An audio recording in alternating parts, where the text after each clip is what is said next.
35 दिन के लिए अस्त हुए बुध। इन राशियों को रहना होगा सावधान। क्या आपकी राशि भी है इसमें शामिल? मेरे YouTube पे रेस्टोरेंट पर आपका स्वागत है। नमस्कार, मैं हूं नरेश कुमार। सबसे पहले उन दर्शकों का धन्यवाद जिन्होंने पेज को सब्सक्राइब किया है, पेज के वीडियोस को शेयर कर रहे हैं, लाइक कर रहे हैं और कमेंट बॉक्स में हमें अपनी राय भी लगातार भेज रहे हैं। दोस्तों, आज के वीडियो में बात करेंगे बुध की। बुध अस्त होने जा रहे हैं। बुध का गोचर इस समय हो रहा है सिंह राशि में। सिंह राशि से बुध गोचर करेंगे 23 सितंबर को अपनी उच्च राशि जो है उनकी कन्या में गोचर करते ही ये जो है वो आगे जाएंगे फिर 10 अक्टूबर को तुला में और 20 अक्टूबर तक ये अस्त रहेंगे। जो अस्त होने का समय है वो है 15 सितंबर से लेकर 20 अक्टूबर, यानी कि लगभग 35 दिन के लिए बुध अस्त हो जाएंगे। और बुध क्या है? बुध एस्ट्रोलॉजी में बुद्धि के कारक हैं, बुध ट्रेड के कारक हैं, कारोबार के कारक हैं। जब बुध अस्त हो जाते हैं और बुध आपकी राशि यानी कि जो मिथुन राशि है और जो कन्या राशि है उसके लिए राशि के स्वामी भी है।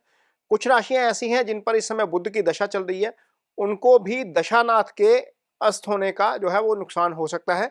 हालांकि ये डिपेंड करेगा कि वो दशा किस फेस में है और बुध की स्थिति आपकी कुंडली में क्या है। लेकिन गोचर में दशानाथ का अस्त होना अच्छा नहीं होता।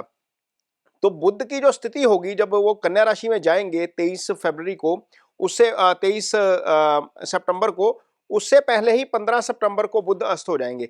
तो अस्त होते वक्त कन्या राशि में जाना, यानी कि एक ग्रह अपनी उच्च राशि में जा रहा है लेकिन वो अस्त स्थिति में जा रहा है और वो अस्त स्थिति में ही वो अपनी कन्या राशि में से निकल जाएंगे।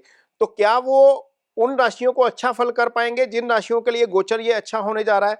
बुध का गोचर जो है वो 6 राशियों में अच्छा होता है, 6 राशियों में बुध खराब फल करते हैं। तो सामान्य तौर पर दूसरे, चौथे, छठे, 8वें, 10वें और 11वें भाव में बुध का गोचर अच्छा होता है। तो यहां पर राशियों की चर्चा करेंगे। सबसे पहले मेष राशि की बात करेंगे। मेष राशि के लिए बुध जो है वो दो घरों के स्वामी है। एक तीसरे भाव के स्वामी है जहां पर मिथुन राशि आ जाती है और एक छठे भाव के स्वामी है जहां पर कन्या राशि आ जाती है। तो गोचर तो शुभ होगा लेकिन यहां पर बुध के शुभ फल आपको नहीं मिल पाएंगे क्योंकि बुध अस्त हो जाएंगे। अस्त होने की स्थिति में आपको एफर्ट ज्यादा लगाना पड़ता है। बुध जो है वो कोई भी प्लैनेट जो है वो कई प्रकार से फल करता है। उसमें से एक फल होता है जब अस्त हो जाता है तो उसका फल नॉर्मली आधा रह जाता है। तो यदि आपकी राशि मेष है और बुध की दशा चल रही है आपके ऊपर या अंतर्दशा चल रही है तो हो सकता है कि आपको पराक्रम के बारे में थोड़ा सा ज्यादा जोर लगाना पड़े। कहीं पर भी आप एफर्ट कर रहे हैं किसी भी चीज के लिए, वहां पर मेहनत ज्यादा करनी पड़े। छठा भाव रोग ऋण शत्रु का भाव होता है जहां से बुध गोचर करेंगे। ये बुध का अपना ही भाव होता है। यह हाउस ऑफ कंपटीशन भी है।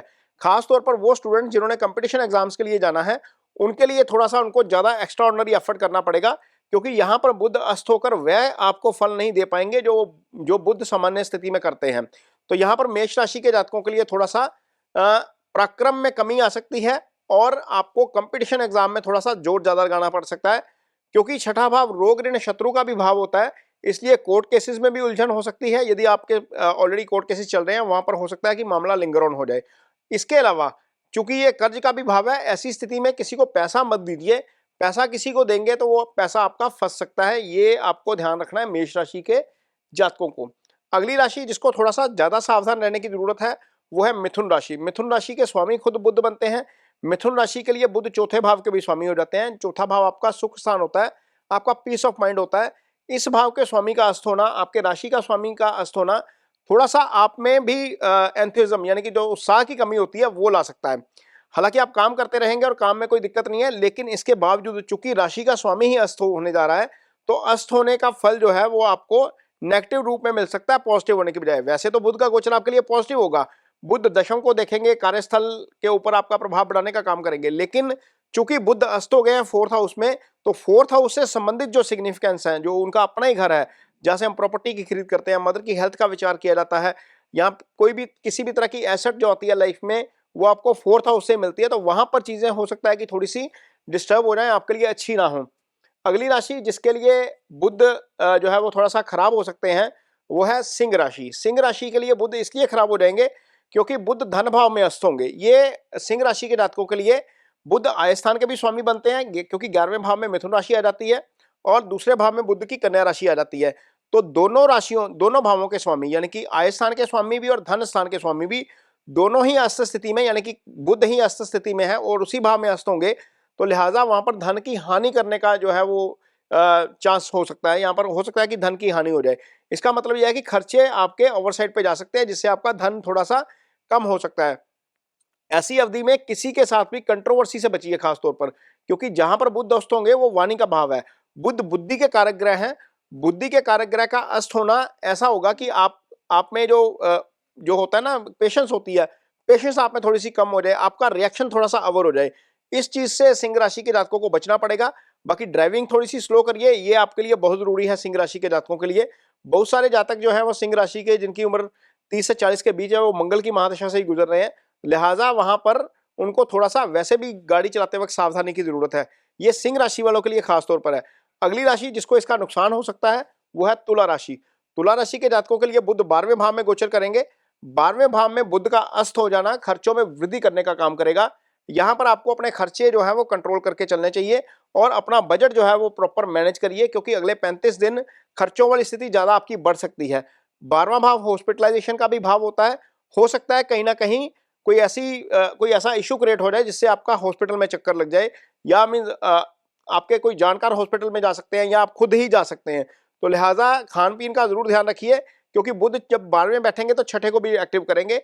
छठा भाव जो है वो रोग ऋण शत्रु का भाव होता है। हालांकि छठे भाव कालपुरुष की कुंडली में छठा अपना ही भाव होता है बुध का, लेकिन इसके बावजूद चूंकि 12वें भाव में बुध बैठे हैं और अस्त स्थिति में है, इसलिए आपको थोड़ा सा इसका नुकसान हो सकता है। अपनी हेल्थ का जरूर ध्यान रखिए। अगली राशि जिसको इसका नुकसान हो सकता है वो है धनु राशि। धनु राशि के जातकों को थोड़ा सा अपने काम को लेकर हो सकता है कि दिक्कत आ जाए, क्योंकि यहाँ पर बुध का गोचर दशम भाव में होगा। दशम भाव आपके कर्म का भाव होता है, आपका कारोबार होता है, आपकी नौकरी होती है, कोई भी आपका फ्रीलांस का काम होता है, वो सारा दशम से ही आता है। यानी कि जिस माध्यम से आप पैसा कमाते हैं, वो कर्म करते हैं, वो कर्म 10वें से ही आता है। तो 10वें में आकर बुध का अस्त हो जाना, अपनी ही राशि में अस्त हो जाना, बुध ट्रेड के भी कारक है, लिहाजा कारोबार में आपको थोड़ा सा स्लो डाउन मिल सकता है देखने को अगले 35 दिन के दौरान। यदि आप ट्रेडिंग करते हैं तो थोड़ा सा चीजें देख परख के लीजिए, पैसा सामने वाले को उधार मत दीजिए, नहीं तो हो सकता है कि पैसा आपका वहां पर फंस जाए। कार्यस्थल पर भी आपके खिलाफ हो सकता है कहीं ना कहीं कुछ ना कुछ चीजें आपके खिलाफ काम करना शुरू कर दें। तो धनु राशि के जातकों को इस चीज का खास तौर पर ध्यान रखना है। अगली राशि जिसको इसका नुकसान हो सकता है वो है कुंभ राशि। कुंभ राशि के जातकों के लिए बुध पंचम के स्वामी बनते हैं और अष्टम के स्वामी बनते हैं, क्योंकि पंचम में आ जाती है आपकी मिथुन राशि और अष्टम भाव में आ जाती है आपकी कन्या राशि। तो यहां पर बुध अष्टम में ही अस्त हो रहे हैं। अष्टम सडन लॉस का भाव है, अष्टम एक्सीडेंट का भाव है। अष्टम से संबंधित फल आपको यदि अच्छे मिलने हैं बुध के, वो बुध आपको अच्छे फल नहीं दे पाएंगे। धन की हानि यहाँ पर हो सकती है। संतान पक्ष से आपको अच्छी खबर जो एक्सपेक्टेड थी इस समय, वो हो सकता है कि आपको कहीं ना कहीं संतान पक्ष से निराशा मिले। जैसी आप उम्मीद कर रहे थे वैसा आप संतान पक्ष से आपको वैसी खबर ना मिल सके, या ऐसा हो सकता है कि संतान पक्ष की तरफ से, क्योंकि एग्जाम चल रहे हैं, एग्जाम में कोई अच्छी परफॉर्मेंस ना मिल पाए। तो ये जो राशियां हैं इनको थोड़ा सा ध्यान रखना पड़ेगा अगले 35 दिन बुध अस्त होने के दौरान।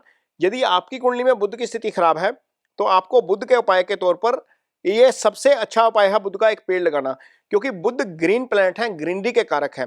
ग्रीनरी के कारक प्लैनेट बुध के लिए आप एक पेड़ लगाते हैं, उस पेड़ की सेवा करते हैं, तो आपको बुध का इसका लॉन्ग टाइम जो है वो लाभ देखने को मिलता है, क्योंकि जैसे जैसे पेड़ बढ़ेगा उतना आपकी बुध की पोजीशन कुंडली में ठीक होती जाती है।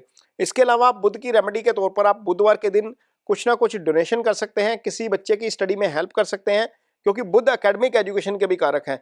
या कोई चीज दान करनी है तो गौशाला में जाकर हरा चारा दान कर दीजिए किसी गाय को, और वहां पर गाय को चारा खिलाना आपके लिए अच्छा है।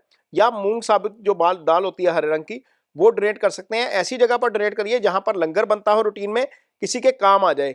ऐसी जगह पर मत करिए जहां पर आपका जो दान किया हुआ जो भी चीज है आपकी वेस्ट ना जाए। तो ये बुध की रेमेडीज हैं आपके लिए यदि आपकी कुंडली में बुध की स्थिति खराब है। ये वीडियो आपको कैसा लगा इस पर कमेंट बॉक्स में अपनी राय जरूर दीजिए। यदि ये वीडियो अच्छा लगे तो इसे शेयर जरूर करिए, पेज को सब्सक्राइब जरूर करिए। इसके साथ ही मुझे दीजिए इजाजत। नमस्कार।